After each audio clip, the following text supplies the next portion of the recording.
E aí, galera da fé, Palito na área.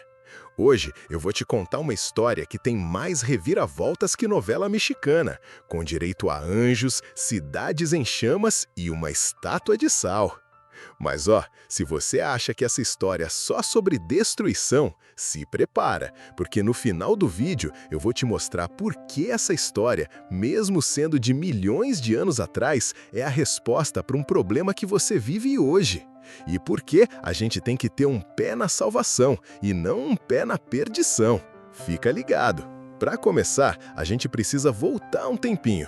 Lá na terra de Canaã, existiam duas cidades que, digamos, não eram exatamente um exemplo de bons modos, Sodoma e Gomorra.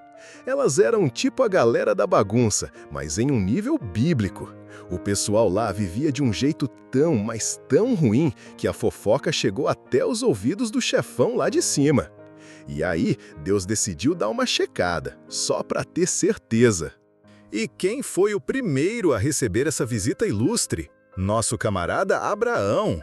Ele estava lá, de boa, curtindo a brisa, quando viu três caras se aproximando.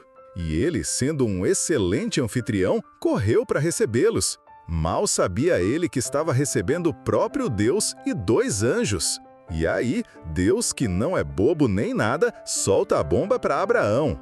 Olha, o clamor de Sodoma e Gomorra é grande e o pecado deles é gravíssimo.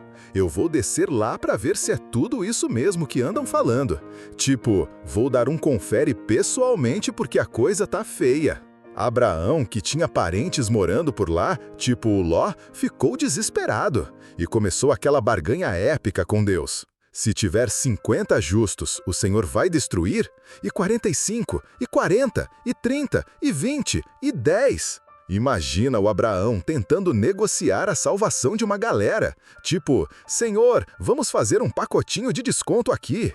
Ele foi abaixando o número tipo quem negocia na feira. E Deus, na sua infinita paciência, foi aceitando.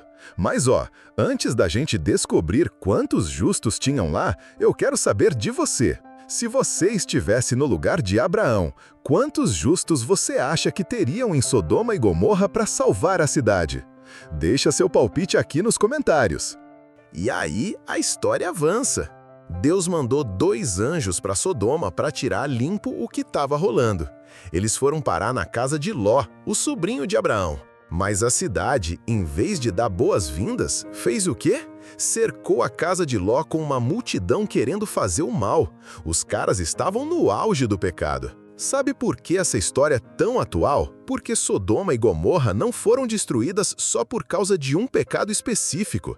Elas foram destruídas porque a maldade, a violência e a falta de hospitalidade viraram a regra e não a exceção. É tipo hoje, quando o ódio e a intolerância parecem ganhar mais curtidas que o amor e a compaixão, quando a gente fica cego e só vê o próprio umbigo. Agora, segura essa! 3 curiosidades da história que quase ninguém sabe. 1. A negociação de Abraão não foi só por parentes. Ele estava intercedendo por todos os justos da cidade, mostrando que o cara tinha um coração gigante. Ele não era só o tio do Ló. Os anjos eram super estranhos. A Bíblia diz que eles feriram com cegueira a multidão que cercava a casa de Ló.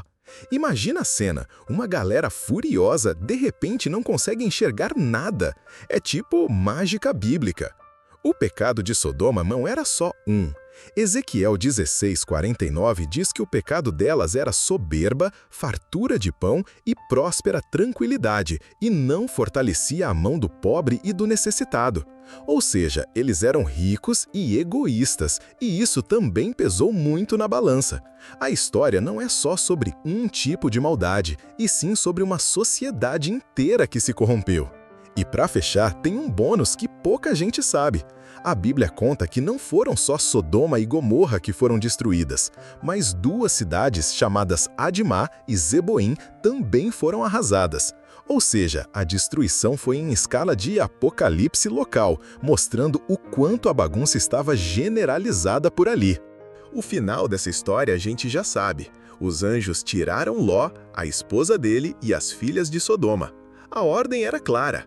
fujam por suas vidas, não olhem para trás e não parem em lugar nenhum na planície. Simples, né? Mas a esposa de Ló, por alguma razão, não resistiu e olhou para trás. E o que aconteceu? Ela virou uma estátua de sal. E é aqui que a gente pega a lição mais importante dessa história. A gente não pode viver olhando para trás. A vida, o nosso futuro, a nossa salvação está sempre em frente. Olhar para trás não significa só ter saudade, mas pode ser um sinal de que a gente ainda está apegado a coisas, a hábitos, a amizades ou a uma vida que Deus já disse para a gente abandonar. A esposa de Ló não perdeu a salvação por olhar para trás fisicamente, mas porque seu coração ainda estava lá, em uma vida de pecado que ela não queria largar. E essa foi a nossa história de hoje. E a mensagem é clara, meu povo: não olhe para trás. O que passou, passou. O foco é seguir em frente, em direção àquilo que Deus tem pra gente. E aí, curtiu o vídeo? Então faça a sua parte. Deixe o seu like, se inscreve no canal e ativa o sininho para não perder nenhuma história do Palito da Fé. Ajuda a gente a espalhar a palavra de um jeito bem legal e divertido. E se você quiser saber de onde o Palito da Fé fala, é direto de Santos, no litoral paulista. Valeu, galera da fé! Até a próxima!